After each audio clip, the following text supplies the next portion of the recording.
The prairie doesn't cry out. It murmurs. At dawn, the land stretched wide and bruised, with a kind of beauty only the broken know, brush-stroked in fog and wheat, stitched in silence. A chill still clung to the wooden bones of the town, whispering over the rooftops like breath through a dying man's teeth. Smoke curled from chimneys, slow and sleepy, as if the homes themselves exhaled from dreams too long clutched. Marlin stood at the edge of her father's porch, one boot toe balanced on a crooked plank, the other planted firm. She was 18, or near enough, but already carved thin by hunger and heat and things a girl shouldn't carry. Her hair was tied back with a faded blue ribbon, limp from wear. Her hands, calloused and cracked, held nothing but a strip of cloth, once her mother's apron, now her only talisman. She wasn't pretty in the way girls in books were, but her face was shaped by strength. Chin like a cliff's edge, eyes dark, wide, and waiting. Her gaze stayed fixed on the east, where the sun smoldered up like a slow-burning fire. Another day. Another silence. Behind her, the house groaned as her father stirred.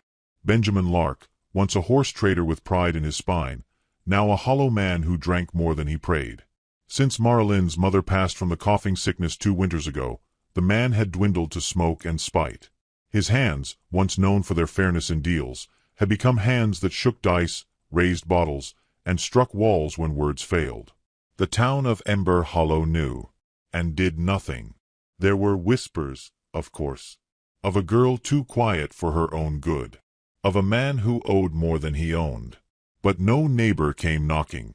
No preacher asked questions. Silence kept its boots clean. The day crawled by in dust and dry wind. Marlin swept the porch, fed the chickens, patched the torn hem of her only Sunday dress. She didn't ask about the visitors who came by after noon. 2 men on horseback, both lean and sunburnt, neither speaking to her. Her father waved her inside when they talked. She obeyed, out of habit, not trust. But she listened, and what she heard set her ribs to stone. She's young, strong. You'll get good work out of her. The man who replied laughed like a saw through bone. How much is the debt? $35. That all? Just give me enough to drink through winter. She knew, in that moment, the cost of her breath. $35. That was the price for her silence, her spine, her future. She curled her fingers tight around the apron cloth until the edge cut into her palm. That night, she was told to wear her mother's wedding dress. It smelled of cedar and years. The lace collar itched her throat like guilt. There was no church, no piano, just the outlaw Clay Goss, grinning with a single silver tooth, and a man named Wayland to witness, though his eyes were already blurred from drink. Clay stood tall but walked crooked, one leg dragging like it remembered bullets. His hat was fine leather. His heart, she suspected, was not. He looked her over like a rancher inspecting cattle. His eyes landed on her face, then drifted lower. She did not flinch. Not once. And that, perhaps, surprised him. "Say the words," her father muttered, eyes on his boots. Marlin looked at the horizon. "I do." No tears. Just the sound of paper being signed and hearts being quieted. She rode behind Clay on his horse, clutching the saddle horn as he whistled. His land sat beyond the ridge, half dead, with a leaning barn and a shack that groaned like it wished to fall. Inside, there was one bed, one table, and a silence so thick she thought it might smother her in sleep. He told her where the kettle was, where the flour was kept, where the belt hung by the door. And then he slept, boots on. For 3 nights, it was that way. On the 4th, he didn't come home. She didn't ask where he went. Instead, she wandered. Not far, just past the post where the horses were tied, past the fence that bent like old knees, to the edge of a valley that drank moonlight like milk. She knelt there, not to pray, just to listen. The wind there sounded different, not sharp, not cruel, just empty, like her. That's where she met Widow Emmeline. The woman came by once a week, cart creaking with bread and old preserves, hands wrapped in thin gloves. Her face was soft but worn, with eyes that had seen and decided not to look away. "You're the outlaw's girl," she said the first time, without malice. "I'm no one's," Marilyn replied. Emmeline nodded, left a jar of jam, and said no more. Weeks passed. Clay drank. She cooked. The silence thickened. But one afternoon, Marilyn sat by the window, mending a tear in her dress, when Clay staggered in, red-faced and roaring. He slapped the plate from her hand. Said someone laughed at him in town. Said a wife should make a man feel like a man. She didn't answer. His hand rose. It didn't fall. Something in her eyes stopped him. Not fear. Not defiance. Something else. Something deeper, colder. He muttered, stepped back, and left. She stood there, ribs heaving, eyes burning, but tears still locked behind some old dam. That night, she didn't sleep. She watched the stars. And when the sky began to pale, she rose, pulled on her boots, and walked barefoot to the river. It was miles off, winding through the cottonwoods. But she followed the trail as if her feet remembered a time before her body was sold. She sat on a boulder, watched minnows flit through shallows, and thought nothing, until she heard the groan. Low. Human. She turned. There, half hidden in reeds and shadow, lay a man. Young, maybe. Dark-haired. Skin like clay darkened by storm. His chest rose and fell too slow. His leg was bloodied. His eyes barely opened. Marilyn should have run. Should have turned. But she didn't. Instead, she knelt beside him, pressed a hand to his brow. It was fevered. He whispered something, words in a tongue she didn't know. Then silence. She tore the hem of her dress, soaked it, pressed it to the wound. She didn't know why, only that she had to. The river carried her breath away. The sun rose. And somewhere, back at Clay's ranch, a man stirred and found his shack empty. Marilyn stood before the wounded man, eyes wide. And for the first time in too long, her heart did not feel like a cage. She didn't know who he was. But she knew this. He had not chosen her. And that alone was worth saving. The wind shifted. Birds scattered. And the dust settled. The river never rushed in these parts. It whispered. Wove its way through cottonwoods like an old lullaby with no words, only rhythm. That morning, the light filtered down through trembling green, soft and speckled, and Marilyn knelt again at the edge of the stream with a cloth soaked in cold water. The warrior hadn't stirred much since yesterday. His fever burned through the silence. His breath rattled but steady now. She had cleaned his wound best she could, deep gash across his thigh, raw and angry, likely from a fall or a fight. She didn't ask. He didn't answer. But his eyes opened that morning. Just for a moment. And she saw them. Brown like tilled earth, but clear and deep as if they'd seen the stars up close. He looked at her as one might look at thunderclouds, wary, watchful, but not afraid. That told her more than words would. She set the cloth on his brow again and whispered, though he didn't yet understand. "You're still alive. You're not alone." That afternoon, she walked back to the ranch. The sky was overcast, and the wind had a bite to it. She gathered herbs from the edge of Widow Emmeline's property, wild yarrow, maybe enough to keep fever at bay. She didn't speak to the widow. Didn't need to.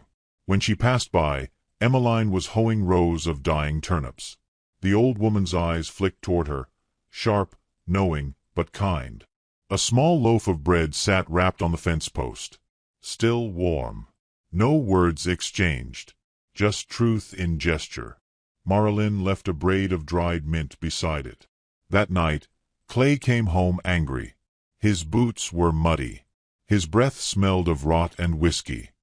He threw a rabbit on the table and said nothing more. But his eyes narrowed when he noticed her fresh-washed hands, the dirt under her fingernails.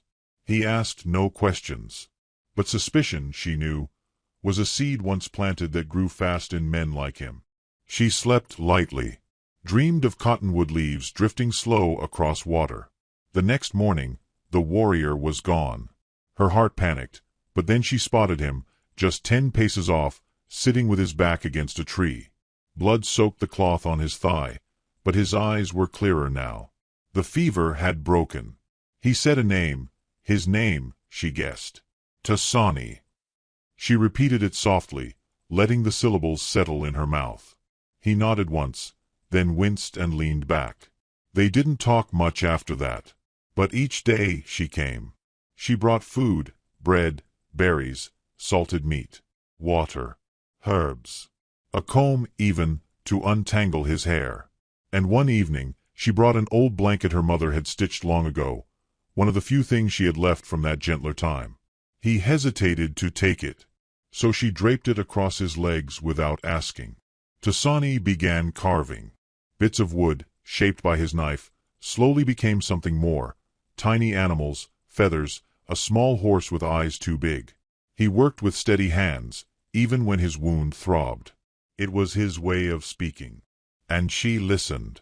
She told him about her mother, about the wildflower soap she used to make, the way she sang when it rained, about the time Marilyn fell off a pony and broke her arm and how her mother wept harder than she did. And then, after long silences, she told him about Clay, about her father, about the wedding with no music, no mercy. Tasani didn't speak. Not right away. But once, when her hands trembled while pouring water, he reached forward, slow, careful, and steadied the cup between her palms. His fingers brushed hers. That was all. But it made her eyes sting. She had forgotten the feel of gentleness. The wind changed that evening. A scent carried on it, smoke, perhaps, or storm. She turned her head, alert. Tasani sat up straighter, eyes narrowing. Something had shifted. The next morning, she took the long way home. A boy watched her from the trees. Small, maybe 10 years old. Cheyenne. Hair in 2 braids. Eyes sharp as a hawk. He didn't move. Neither did she. Then, slowly, he stepped out. He said nothing, just looked at her, looked toward the place where Tasani rested, then back at her. His gaze wasn't cruel. Just cautious. Protective. She placed a handful of berries on a flat stone and stepped back. The boy stared, then gave the faintest nod. Trust, she knew, was not earned in days. But it had begun. At the ranch, Clay wasn't home. That scared her more than his presence. She found his coat still damp, mud on the floor. His rifle missing. He'd been to town. That much was clear. That night, she stayed by the fire, trying to stitch up a tear in her only shawl. Her fingers moved without thought. The wind howled outside. Wolves, maybe. Or just fear wearing fur. Then footsteps. She rose. Clay stumbled through the door, eyes too bright. "I know what you're doin'," he slurred. She froze. He stepped closer. "Think I don't see? You sneak off. You come back with that glow on your cheeks. You think I'm a fool." She backed against the wall, heart pounding. "I'm your husband," he hissed, "and you will act like it." But before his hand could rise, she whispered, "Don't." It was soft, but it cracked the air like thunder. Clay paused. Then, unexpectedly, he laughed. Harsh and joyless. "You think you got some warrior gonna save you? Some savage who can barely stand? He'll be dead before week's end." He spat near her boots and stormed into the night again, door swinging behind him. She didn't move for a long time. Only when the fire burned low did she breathe again. The next dawn, the air smelled of rain. She rushed to the river. Tasani was there, sitting up, carving again. She knelt beside him, told him what Clay had said. Her voice shook, not from fear, but from the weight of what she now knew. Clay would find him. Tasani's gaze met hers. He placed the carving in her hand, a feather, small, detailed, wrapped at the base in horsehair. He touched her shoulder, then his chest, then pointed at the carving. Marilyn understood. It meant, "Keep this part of me with you." She pressed the carving to her lips, then tucked it into her bodice. "We need to leave," she said, though she wasn't sure he understood. "He'll come for you." Tasani shook his head. Then, for the first time, he spoke in full English. "I do not run." His voice was soft, deep, certain. She stared at him. Neither did she. That night, she didn't return home. Instead, she found a hollow between the trees, laid a blanket down, and sat beside him. It rained gently. They shared silence, shared warmth. And she felt, for the first time, that her story might still be hers. Somewhere near midnight, they heard hooves. 2, maybe 3 riders. Clay. He had come. Tasani rose, steady now, spear in hand though his legs still ached. Marilyn placed herself between him and the sound. Her heart beat like a war drum. But no men appeared. Only a voice. "Bring her out." Clay's voice, slurred but sharp. "I'll kill you, Redskin. You're nothing but a thief. A savage thief." Silence. Tasani didn't move. Nor did she. Then, unexpectedly, a different voice. Childlike. "You go now." The boy.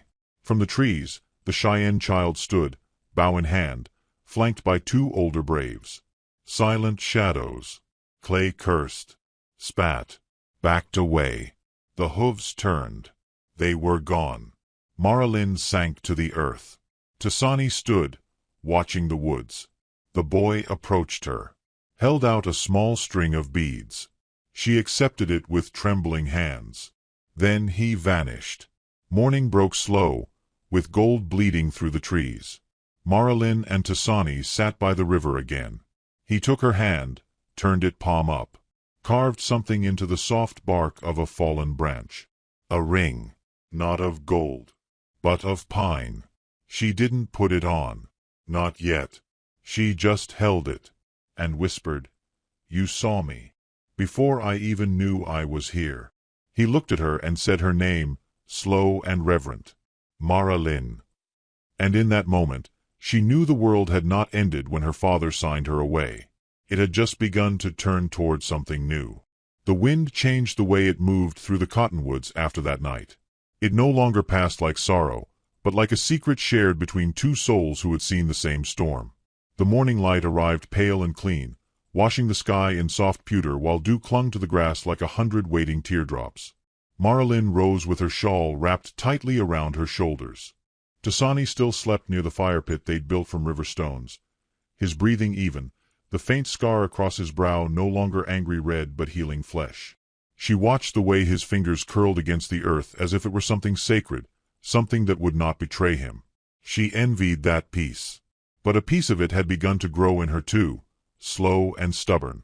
The pine ring he'd carved for her now rested in the fold of her apron, bound in a twist of cloth. She hadn't worn it yet, not because she didn't want to, but because her heart had never been given freely before and she wanted the moment to mean something. She had been bartered like grain, branded like cattle. Her life, until now, had always belonged to someone else. This, whatever was unfolding between them, had to belong only to them or not at all.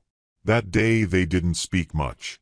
They shared dried meat, cleaned the wound on his leg again, walked slowly along the edge of the river where herds once came to drink. She pointed out the wild sage, the brittlebrush, the scatter of prairie hens. He showed her how to find rabbit tracks in the mud, how to notice the bend in branches from passing elk. His voice was quiet when he spoke, almost shy, but sure-footed, like someone who didn't waste words because he knew how valuable they were. She liked the way he walked, slow, grounded. She liked that he never reached for her, never assumed her hand or her time, but always made space for her beside him. He moved like someone who had nothing to prove and everything to protect. Later, while he rested beneath a low branch, she walked alone to the edge of the bluff. The ranch sat in the far distance, a broken bone on the horizon. From here it looked harmless, small. But the memory of Clay Goss still sat heavy in her chest like a stone too thick to spit out. Her eyes narrowed. She could feel something stirring. A pressure, as if the past had begun sniffing its way toward her again. When she returned to camp, she found a small figure crouched by the fire. Cheyenne, the boy from the trees. He was weaving twine through a rabbit's foot. When he saw her, he didn't move. Just tilted his head and blinked once. Tasani was nearby, watching them both, his body relaxed but alert. Cheyenne stood and approached Marilyn slowly. He held out the rabbit's foot charm with both hands. "For protection," he said. She knelt to meet his eye level and took the offering with gentle fingers. "Thank you." He didn't smile, just turned and vanished into the woods like smoke. That night, thunder rolled in the distance, low, rumbling. No rain came, but the sky stayed restless.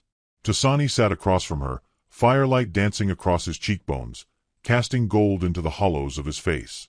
He held a twig between his fingers, stripping bark absently. His eyes found hers. He spoke carefully. "In my tongue, we say, Navihi vats vumuts, a home is where the soul is seen." She breathed in deeply. "I've never had a home," she said. "Not really." He nodded once. "You do now." The silence that followed was not heavy. It was full, like a room of candlelight. She reached into her apron, drew out the pine ring, and placed it gently on the dirt between them. "I want to wear it," she said, "but not while I'm still running." Tasani leaned forward, touched the edge of the ring, and then her hand. No grasping, no pressure, just contact, warm and calm. "You are not running. You are healing." She looked at their hands, then the forest. But the peace of the night didn't last. 2 days later, Widow Emmeline appeared on the edge of the woods, her cart pulled by a weary mule. She didn't call out, just waited until Marilyn came to meet her. The older woman's face was tense. Her eyes didn't wander. "He's asking around town," she said. "Clay. Drunk and louder than usual. Telling folks his wife's been stolen. That she's living with an Indian lover in the hills." Marilyn stiffened. "He's got 2 men riding with him now. Says he's gonna burn out every hollow between here and the river if he has to." Tasani had approached silently. He stood beside Marilyn, saying nothing, but Emmeline didn't flinch at his presence. "I'll help how I can," the widow said. But the man's fire-brained and spiteful. She reached into her cart and pulled out a small pouch. Dried corn, and a prayer stitched into the lining. She handed it to Marilyn and nodded once. "Don't wait too long to do what needs doing." Then she left. That evening, Marilyn and Tasani sat together beneath the tallest cottonwood, the one with roots like ribs jutting from the earth. She stared at the ring in her hand, turned it over, smoothed her thumb across the bark. Then she looked up. "I want to go back," she said. Tasani didn't speak right away. "I want to face him, not to fight, but to end it, to make it mine." He searched her face for signs of fear, found only resolve. He nodded. "Then I go with you." "No," she whispered. "You come after. If I fail." He didn't like it. She saw it in the set of his jaw. But he nodded again. The next morning, she took the long ride to the ranch alone. The horse was borrowed, Emmeline's, again. The prairie felt different now, as if every blade of grass had eyes. As if even the wind watched her with held breath. She arrived by dusk. The sun bled into the ground behind her. Clay was on the porch. His face was half shadow, half sneer. "Well, look what the filth dragged back." She didn't speak. "You ready to be a wife again, or just here to beg for mercy?" She dismounted, stood before him. "I'm here to say I'm not yours. Not now. Not ever." He laughed, loud and broken. "You think that mud of yours makes you strong? You're nothing but a used-up piece of—" She stepped closer. Her voice stayed even. "My name is Marilyn. My mother gave me that name. And you won't speak over it again." Something in her tone struck him. He blinked. She pulled the pine ring from her apron and held it up. "I was never yours. But I am his. And more than that, I am mine." Clay lunged forward. But before his hand reached her, A voice cracked through the dusk. "Touch her, and I will finish what your kind started." Tasani stood at the gate, his spear in hand, Cheyenne beside him, and behind them, silent, proud, 3 more Cheyenne men, not armed for war, but present like stone. Clay hesitated, looked at the faces, saw what he never expected, a tribe behind a girl he thought disposable. He cursed, spat, backed down the steps. "You're all fools," he muttered. "She ain't worth nothing." Then he walked off. Just like that. He shrank as he went, and the sky above stayed quiet. No lightning, no rain, just stillness.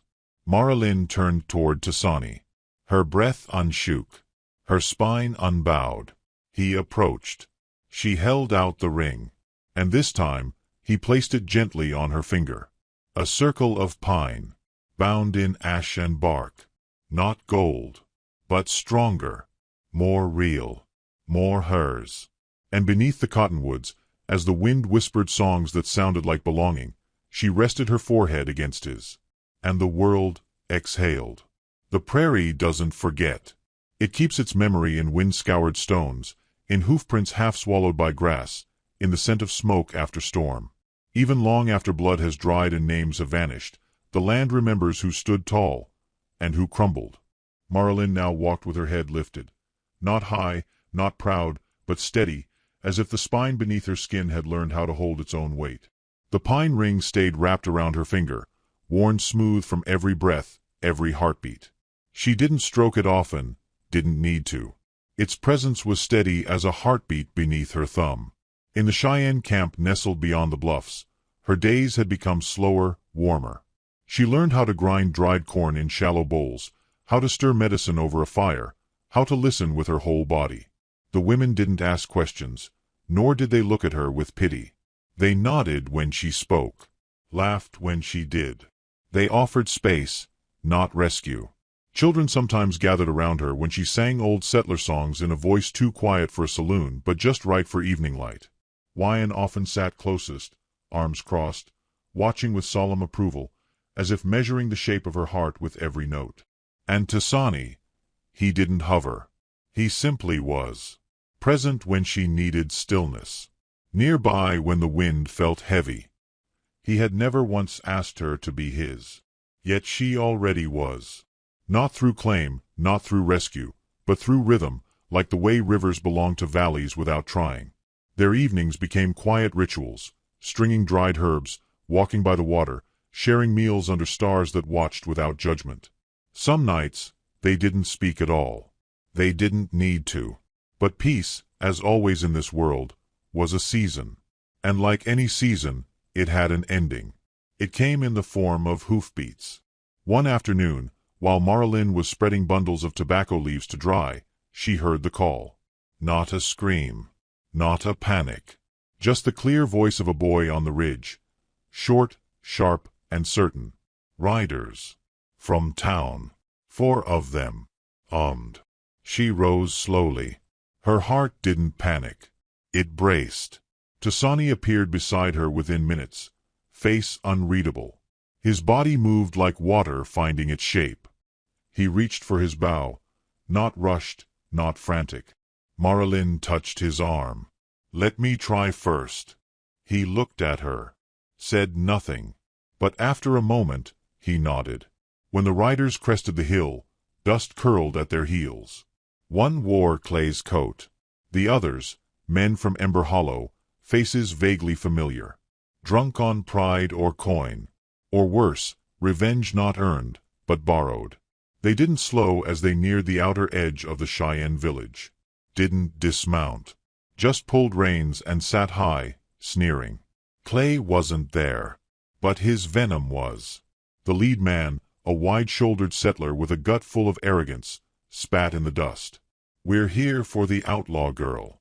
You got a thief among you." Marilyn stepped forward alone. Her dress was plain, her feet dusty, but she moved like someone who had survived more than they'd seen. "My name is Marilyn Lark," she said, "and I don't belong to any of you." The man laughed. Cruel and quick. You were bought fair, girl. You left your husband. That's desertion. That's theft. The others muttered agreement. Tasani emerged then. Quiet. Unblinking. The leader flinched, only slightly, but enough. I won't let you take her, Tasani said. One of the other men raised a pistol. You think we're afraid of feathers and war paint? Before the man's hand could twitch again, Cheyenne appeared beside him. He held no weapon, just stood, back straight, eyes fierce. And behind him, more Cheyenne. Not armed for battle. Not postured for war. Just present. Like the land itself had chosen to rise. The air thickened. Not from fear, but from truth. The riders sensed it. The lead man gritted his teeth. He pointed at Marilyn. This ain't over. She ran. She'll pay. Then he turned. All four did.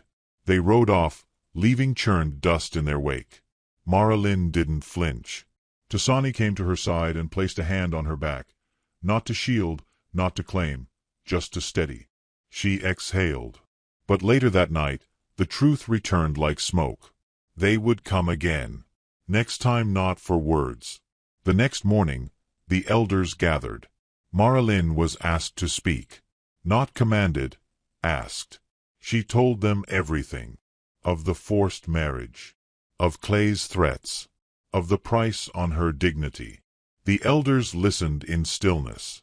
Not judging. Not doubting. Just weighing. An old woman named Sote, with braids as gray as cloud, spoke after. You were not stolen. You came. You worked. You stayed. That is belonging. Another nodded. Let the town come. The earth knows the difference between a root and a weed. But Marilyn shook her head. I don't want blood, she said. I want peace. So they made a choice. A circle of stones was built at the edge of the bluff, neutral ground. Marilyn would go there alone. If Clay returned, she would speak. But if the men raised arms, Tasani would be waiting in the trees. The sky darkened early that day. Clouds gathered, low and heavy, like breath held too long. By late afternoon, Marilyn stood alone within the stone ring. The wind tugged at her shawl. Her fingers curled around the pine ring on her hand. She heard them before she saw them. 6 now. Clay among them. His face was thinner than before, jaw unshaven, rage glowing like coals in his sockets. He dismounted with too much speed, stumbled slightly, then righted. You've got gall, he growled. Standing out here like a queen. She didn't move. I'm not your wife, she said. You were bought. I was never yours. He drew a pistol. Not pointed yet, but close. I ain't gonna let you shame me. You and your redskin pet think you're safe in your little dirt village. I didn't run, she said softly. I walked away. His hand shook. And that was when Cheyenne stepped out. Just him. No weapon. Just presence. Clay's gun wavered. You're all so full of pride, he spat. Think the land owes you something. Then a voice cut through the wind. Tasani's. You do not understand land. You only stand on it. He stepped from the trees, bow in hand, calm as dusk. Clay turned, gun raised. Marilyn stepped between them. No. The pistol clicked. But it didn't fire. Because her father had arrived. Benjamin Lark. On a broken horse. Looking half dead. He dismounted like a ghost. His voice cracked. Clay, put the damn thing down. Clay turned, wild-eyed. You sold her, old man. Benjamin nodded. I did. And I was wrong. The silence was deafening. I came to make it right, he said. If I still can. Clay shouted. You coward. You spineless drunk. But his tirade didn't finish. Because Marilyn stepped forward, hands raised. You don't get to speak anymore, she said. Clay's breath hitched. You lost me the moment you tried to own me. And this land, This land doesn't belong to men like you. It belongs to the ones who heal it. And then, lightning cracked. Rain began to fall. Soft at first. Then harder. Clay's gun hand dropped. He looked around, confused, small. The riders with him turned. One by one, they left. He stood in the rain, abandoned, until even he turned and fled. Not chased. Not wounded. Just gone. Marilyn stood in the rain until her shawl clung like moss. Tasani came to her side. Wyan smiled. Barely. Benjamin stayed back, soaked and hollow. Marilyn turned to him. He knelt. "I don't ask for forgiveness," he said. "Just a chance to die with less shame." She looked at him for a long time. Then nodded. "Then start by helping build something that won't fall down." He looked up. Hope flickered. Weeks passed. Then seasons. The cabin they built sat on the edge of the cottonwoods, where the river bent just so. It was small, strong. Windows faced east. Benjamin helped raise the beams. He never asked for thanks. Never expected affection. But each time he brought her new lumber, she poured him warm tea. That was enough. Tasani carved new rings that winter, out of ironwood this time. Marilyn wore hers not like a prize, but like a seed, something to grow into. The wedding wasn't loud. It was smoke and soft songs. Bread shared. Fire danced. Children laughed. And when they kissed, it wasn't a declaration. It was a promise. That spring, the prairie bloomed heavier than it had in years. Marilyn planted sunflowers by the porch. And every morning, when the wind passed through their stems like fingers through hair, she closed her eyes and whispered, "What the sky keeps, the earth remembers." And the land, listening, bloomed back in reply. The wind shrieked like a curse over the empty plains, ripping through the bare trees and rattling the bones of the dying winter. Snow fell in slow, drifting sheets, not soft but sharp, like powdered glass. It stung her cheeks where the skin had split, bled, and gone numb. She didn't cry anymore. Hannah Warner had passed through crying, passed through begging, passed through shame. Now she just breathed, or tried to. Her wrists, wrapped in rawhide, were lashed to a gnarled cottonwood tree already half dead from frost. The bark bit into her spine. Her arms had long since gone numb, and her legs had crumpled beneath her, so she hung, half kneeling in the snow, dress frozen stiff, bonnet torn, eyes glazed. A woman in mourning, tied to a tree like a wild animal. Not far off, two small shapes sat bundled beneath a dirty wool blanket. Her children, twins, curled together, crying until their voices had frayed into hiccuping gasps. Miriam clutched a cracked porcelain doll. Eli gnawed at a piece of frozen bread he couldn't chew. Every few minutes, the boy would crawl toward her, whimpering, only to be yanked back by the cold and the rope she was tethered with. She couldn't reach them, couldn't warm them, couldn't do anything but whisper their names. Mama's here. Still here. No one heard her. No one came. They'd left at dawn, the settlers, Amos, her late husband's brother, and 5 others, after hammering a sign to the tree above her head. Which? That word burned hotter than the wind. She brought ruin on her man. Amos had told them all in the church. Cursed womb. Temptress lips. And now she claims her babes are his. He spat. They ain't Warners. They're bastards. She should be chained for what she did to his soul. No one stopped him. Not Reverend Carlyle, not the wives who once took tea in her parlor. Not even her sister-in-law, who had once sewn bonnets for the twins. The prairie was cold, but people were colder. She remembered the slam of the church door. The way her babies had cried when the rope was pulled. Her daughter screaming, "Mama!" and Amos calling her filth. Now, the storm had swallowed them all. And the only thing louder than the wind was silence.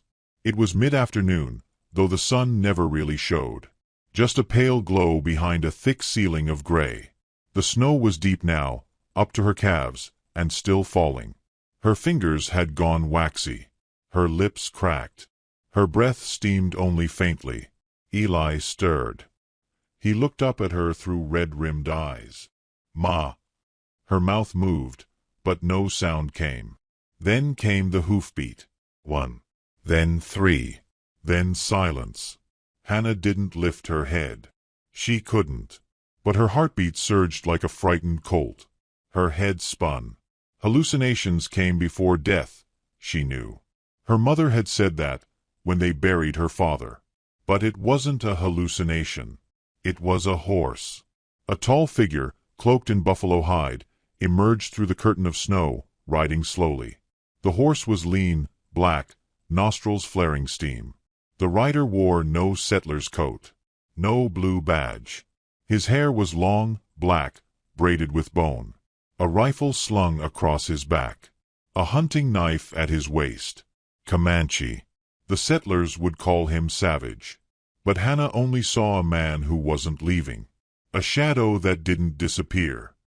He halted 10 feet away, dismounted silently, and walked toward her with the slow caution of a hunter unsure of what trap lay ahead. He looked first at her, then at the children, then back at her. She tried to speak. What came out was a wheeze. The man stepped closer. Hannah's knees buckled further. The last strength in her spine gave out, and her cheek hit the bark. Then, hands. Strong. Warm. She flinched, expecting pain. But the knife came not to cut her flesh, but the rawhide. The cord snapped, and her arms collapsed limply. She sagged forward, into him. His chest was warm. The buffalo hide smelled of smoke and wild sage. His hands steadied her back.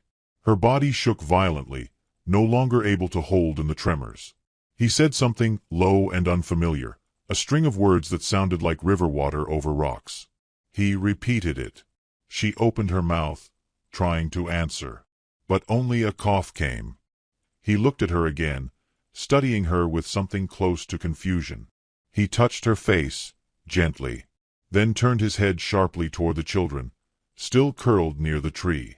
He moved fast then, lifting her in one arm like driftwood, crossing the snow toward them. The children screamed, terrified, but then clung to her skirts as he knelt and wrapped them all in his buffalo cloak. She thought she would faint. She wanted to. Her body was too tired, her soul too frayed. But the children needed her awake.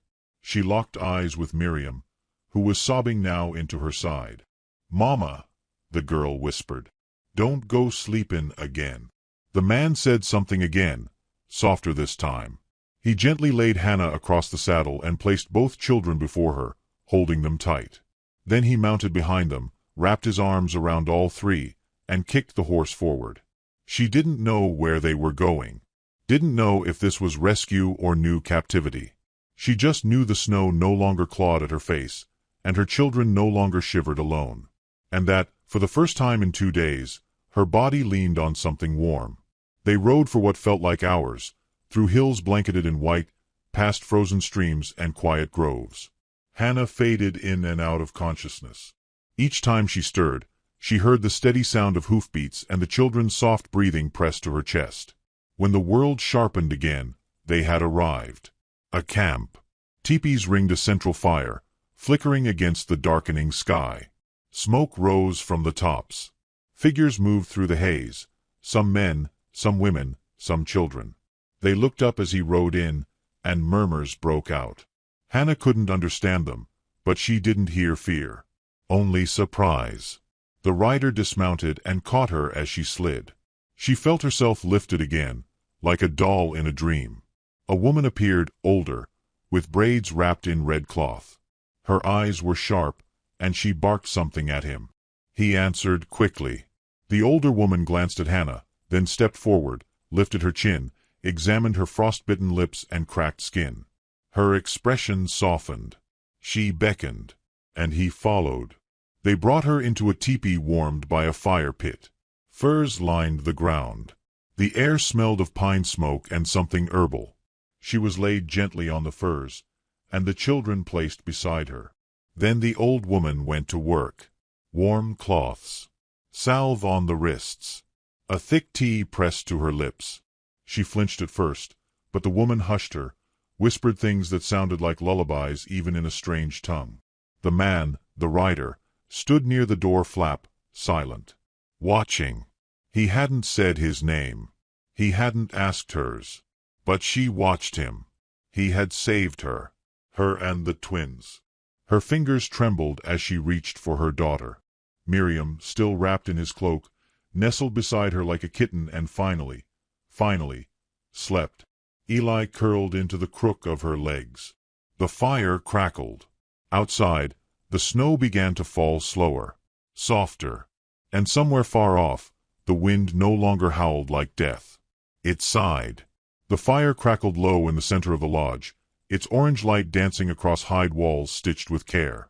Smoke curled upward through a hole at the top, disappearing into the dark beyond.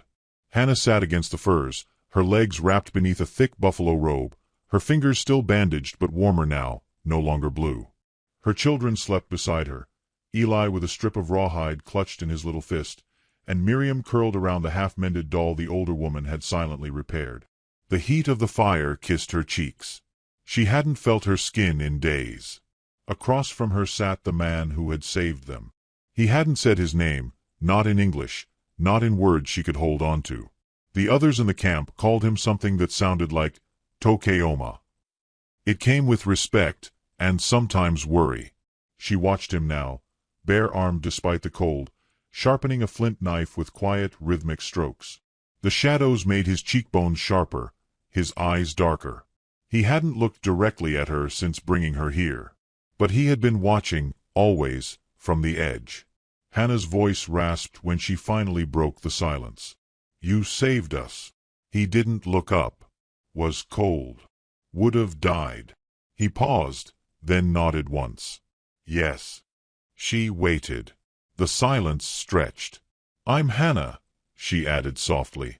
Hannah Warner. He said nothing. Just went back to sharpening. She could have cried again, but tears took energy. Instead, she stared at the fire, eyes tracing the flickering shapes. Her body was healing, but her inside still felt hollow, scraped raw. The door flap rustled. The older woman entered again, carrying a bowl of steaming broth. She handed it to Hannah without a word, then sat beside her and began rubbing an herbal salve into the girl's feet. Miriam stirred, whimpered, then settled again. Hannah watched, her heart cracking at the tenderness. The woman, old stone-faced but gentle, looked at Hannah, then gestured, 2 fingers touching her own chest. Hannah mirrored the motion. Hannah, she said again. The woman's eyes narrowed in thought. Then she tapped her own chest and said, Nahi, Nahi. A name like dusk wind. Then she looked at the man, still sharpening, and grunted something. He replied in Comanche, low and short. Tacoma, Nahi said to Hannah. Hannah's throat caught. Tacoma, she repeated. He didn't smile, but the blade slowed. For the first time, she felt seen. By the 3rd day, Hannah could walk without falling. Tacoma watched from a distance as she stepped barefoot onto the snowy edge of the camp, letting the air bite her skin. She needed to feel it. Needed to be reminded she was still in her body, still here. The twins followed close, Miriam's tiny hand curled in hers. Some of the Comanche children watched, wide-eyed. Others whispered behind their mothers. She understood none of it, but the tone wasn't cruel, just curious. She didn't blame them. She was the white woman who arrived half dead, dragging her children behind her. The one who screamed in her sleep and flinched at raised voices. The one with bruises that hadn't yet faded. Tacoma approached that evening with a bowl of dried berries and strips of smoked meat. He set it beside her and turned to leave. She caught his sleeve. I need to do something. He turned back, one brow raised. I can't just sit here like I'm broken. You heal. I'm not a deer with a broken leg. A pause. You speak too fast, he said dry. It startled a laugh from her. A weak, cracked thing, but a laugh. He tilted his head slightly, almost like approval. Come, he said, motioning. She followed. The next hour, Hannah learned how to strip bark from trees without ruining the inner flesh, how to chew it into pulp to line wounds, how to gather dried moss from beneath stones without alerting snakes. Tacoma said little. When he did, it was often single words. Careful. No. Good. But she watched him move, fluid and sure, and for the first time in a long time, she wasn't afraid of a man's silence. They returned to camp as snow began to fall again, fat flakes that clung to hair and lashes like sugar. Eli ran to her, arms wide. Mama, that lady gave me jerky. Miriam tugged her arm. We get to sleep by the fire again? Yes, sweethearts, she said, kneeling, pulling them both close. We do. Tacoma paused at the edge of the teepee, watching. His eyes weren't cold, but they weren't soft either. Just unreadable. But he stayed a moment longer before disappearing into the snow. Over the next week, things shifted. Nahi taught her to mix herbs into poultices that stopped bleeding, to grind tree roots into bitter tea for bellyaches. Miriam helped sort dried berries by color. Eli learned to chase chickens through the edge of camp, though he never caught one. The tribe stopped staring so much. One woman even handed her a carved bone needle and some leather scraps, motioning for her to try. Hannah stitched clumsily at first, but her hands remembered the old rhythms. Her mother had taught her sewing before she was even old enough to read scripture. Each stitch made her feel more like herself. She didn't know who that self was anymore, but it felt closer. Tacoma remained mostly silent. He trained often, sparred with younger men, taught a boy, his brother, maybe, how to hunt rabbits with a bow. He was swift, clean, lethal. But when he returned to camp and saw Hannah, something shifted in his shoulders. His eyes held her a second longer.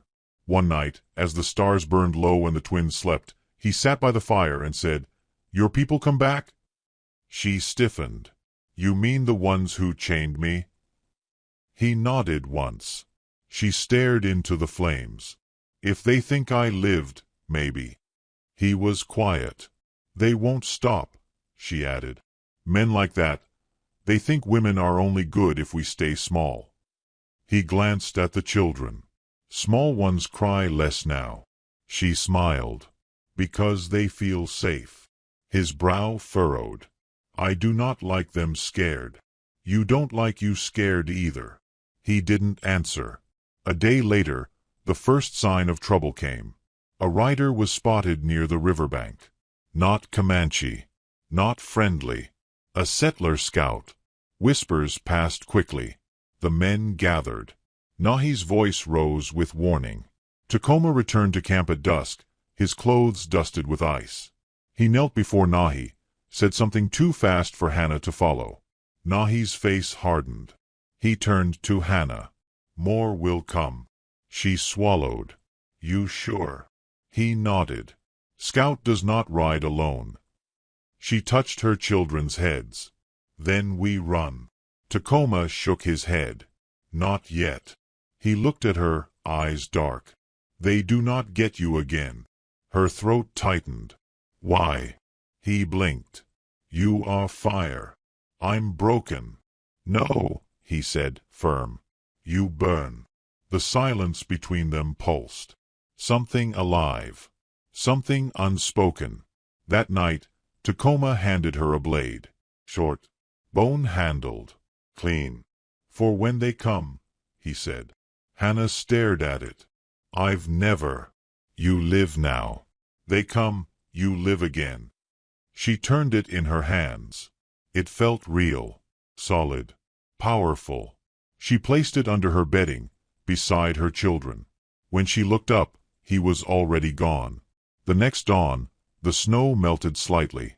The sky was pale. The quiet felt like the hour before a scream.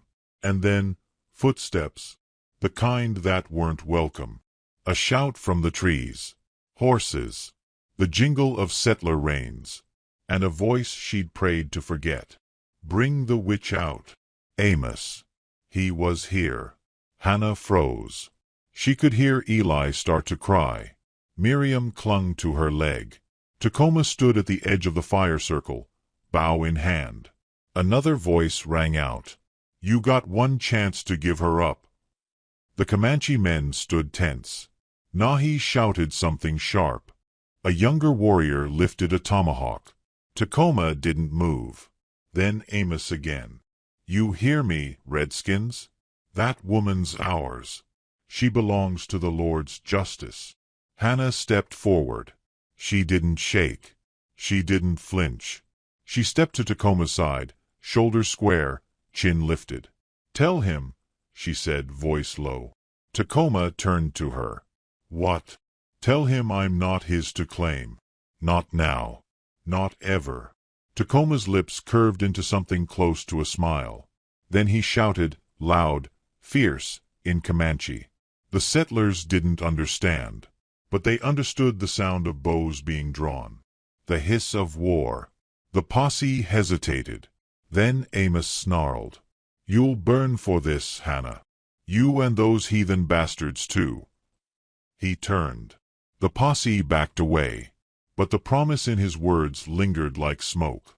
That night, Tacoma didn't speak. He sat beside the fire, whittling something with quiet focus. Hannah sat across from him, blade tucked under her belt. The twins were asleep. The danger hadn't passed, but they had passed through danger. Together. She leaned forward, voice soft. "Why did you save me?" He didn't look up. "I saw a tree. I saw children. I could not ride away. That simple."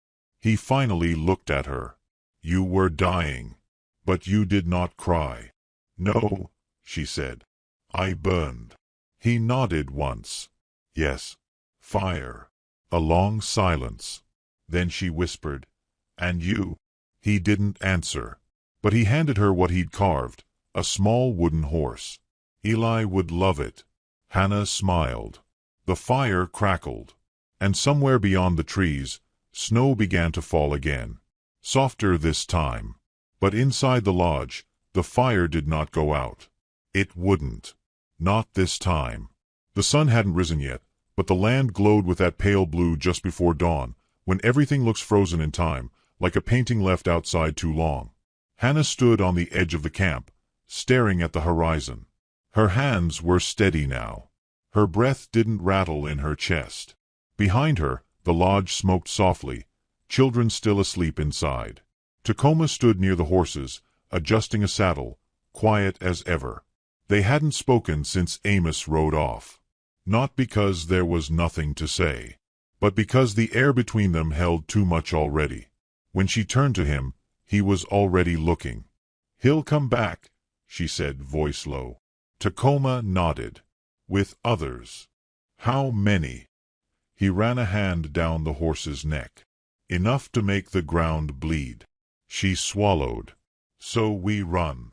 "No," he said. "We move." She frowned. "Isn't that the same?" "No," his eyes found hers. "Running is afraid. Moving is surviving." It was a subtle difference, but it mattered. By mid-morning, the camp stirred like a slow heartbeat. Women packed hides and bone tools into woven satchels. Men checked arrows, oiling blades, and fitting straps. Children whispered among themselves, sensing the shift even if they didn't understand it. Hannah helped where she could. Her hands tied knots now, sewed fast, carried packs. She didn't feel like a guest anymore. She felt like a woman who'd survived the kind of storm no one sees on a map. They left before noon. The tribe moved in loose formation, like a school of fish trained by the land. No shouting, no panic, just motion. Tacoma rode ahead, bow slung over his back, scanning the tree line. Hannah rode with the children tucked close against her sides on a painted pony guided by an elder. Her fingers gripped the reins tight, not from fear, but from readiness. The sky hung heavy with clouds, threatening snow again. The wind had teeth, but it didn't bite as deep as it used to. By sunset, they reached the first cliffs. Red stone jutted from the earth like the spine of a buried god, winding into narrow canyons and echoing caves. It was land that remembered stories, land shaped by blood and time. They made camp deep in the canyon's throat, where even firelight would struggle to reach the top. Hannah sat beside Tacoma on a ridge just high enough to watch the camp breathe. "I used to think the earth was just dirt," she said softly. Just something to plant on. Walk over. But here. She looked out at the wind-carved stone, at the way shadows clung like old spirits. It's alive. Tacoma nodded. It remembers everything. He pointed to a patch of blackened stone. That burn mark? A raid. Before I was born. My uncle died there. He pointed again. That mark in the wall? Rain did that. Took 20 winters. Then he pointed to the fire below. That's us. Tonight. Tomorrow? She asked. He looked at her. Depends what we leave behind. Later that night, Hannah couldn't sleep. Eli and Miriam curled against her like pups, warm and peaceful. But her eyes refused to close. So she crept outside the hide tent, knife in hand. Tacoma stood near the mouth of the canyon, eyes fixed on the stars. They'll come tomorrow, he said without turning. You sure? He nodded. Scouts near the river again. Same tracks. Hannah's fingers tightened on the knife. Do we fight? He finally looked at her. Would you? She didn't answer immediately. I never killed anything before, she said. Then quieter. But I've died a few times. Doesn't leave much left to lose. He studied her face. Not the bruises, not the cracks, but what remained between them. You have more now, he said. That's why it's harder. She stepped closer, until their breath mingled in the cold. If I fight, she said, I'm not doing it for revenge. He nodded slowly. For the fire. She nodded back. For the fire. The next day came quiet. Too quiet. Birds didn't chirp. No wind. Just stillness. Then the scent of smoke. The Comanche braves were already mounted. Tacoma barked orders, low and fast, and the others scattered like sparks. Hannah lifted her children, heart thudding, and tucked them deep into the crevice of a stone hollow lined with furs and moss. She pressed her forehead to theirs. Stay quiet, she whispered. No matter what. You don't move till I come. Mama, Miriam asked, eyes wide. I'll come. I swear. She kissed their foreheads and turned to the mouth of the canyon, knife clenched. Tacoma waited. He handed her a bow. You won't have to use it, he said. But if you do, aim low. She nodded, taking the weapon. From the canyon walls above, Comanche scouts waited, bows knocked. Then came the sound. Boots. Spurs. English voices. Spread out. Amos barked from the brush. The witch's down here somewhere. Hannah's jaw clenched. The posse moved in slowly. 8 men, all with rifles, beards dusted with cold. Some younger, some worn. All mean-eyed. Then Amos appeared. He carried a double-barreled shotgun and the look of a man who thought he was God's own judge. Bring her out, he bellowed into the canyon. I'll make it quick if she comes. No one moved. Last chance, witch. Hannah stepped into view. She didn't tremble. She didn't hide. She stood on the canyon ledge, back straight, blade glinting in one hand, bow in the other. You want me, Amos? She called. Then come and bleed for it. He blinked. She speaks now, he sneered. Should have gagged you when we had the chance. He raised his gun. But before the trigger squeezed, an arrow sliced past his cheek. Tacoma's voice rang out behind her. Sharp. Commanding.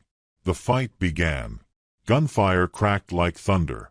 Comanche arrows sang through the air, striking shoulders, legs, knocking men from horses. Hannah dropped low, heart hammering, arrow knocked but not loosed. A settler rushed the ledge, rifle up. She fired. Missed. Tacoma tackled the man before he could shoot again. The 2 men tumbled down the stone, fists flying. Another settler reached for her. She screamed, spun, and slashed his arm. He backed away, bleeding. Someone else shouted. Another arrow flew. The chaos blurred. Then she saw him, Amos, charging toward the hollow where the children were hidden. No.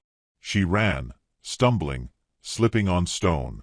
He was nearly there, gun raised. She threw the knife. It struck his shoulder. He dropped the gun, howling. She reached him in 3 strides. He turned, sneering.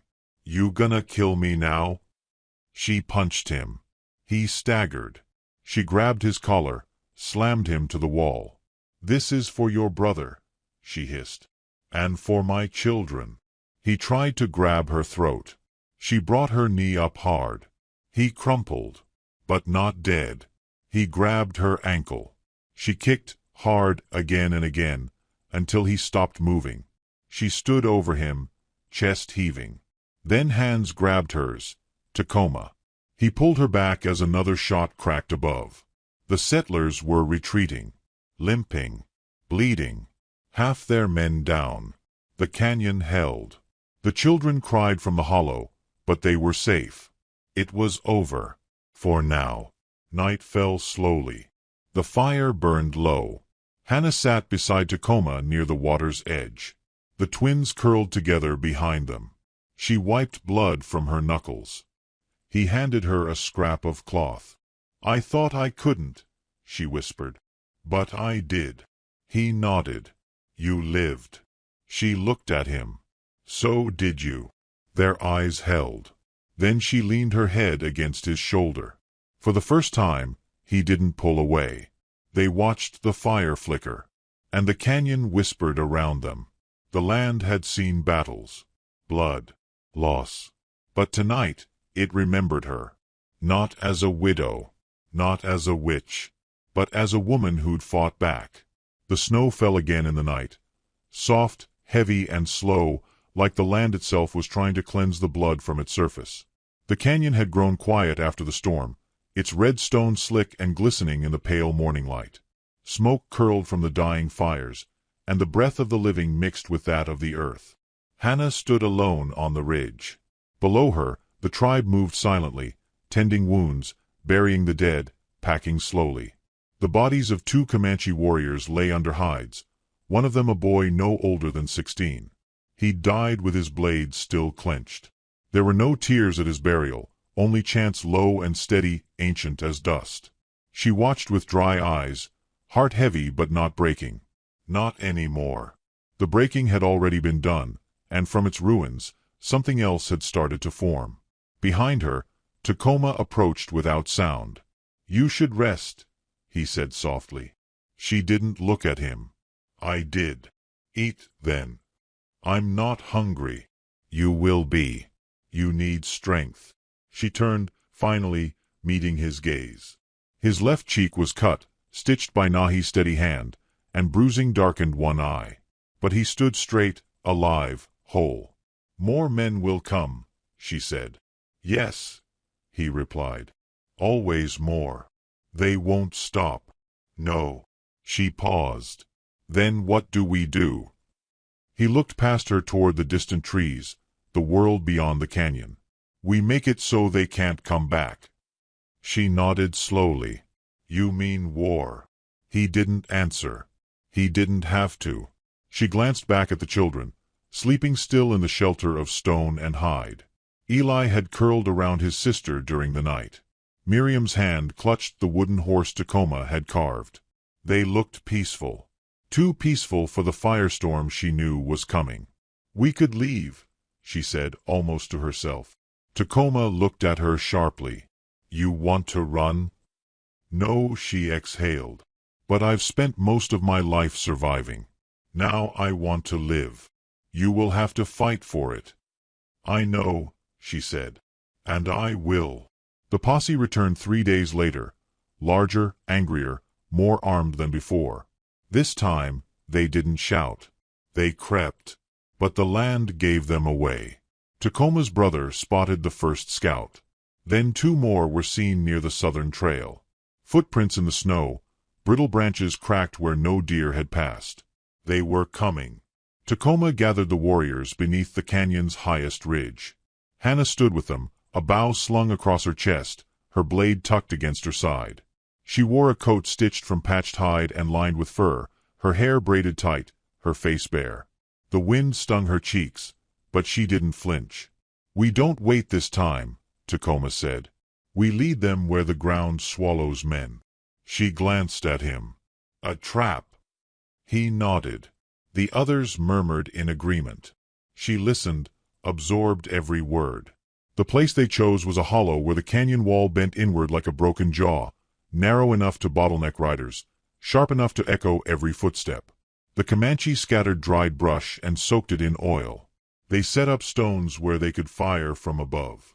Hannah helped lay the bait, hoofprints, torn fabric, a bloody shawl left hanging from a tree. By dusk, the trap was set.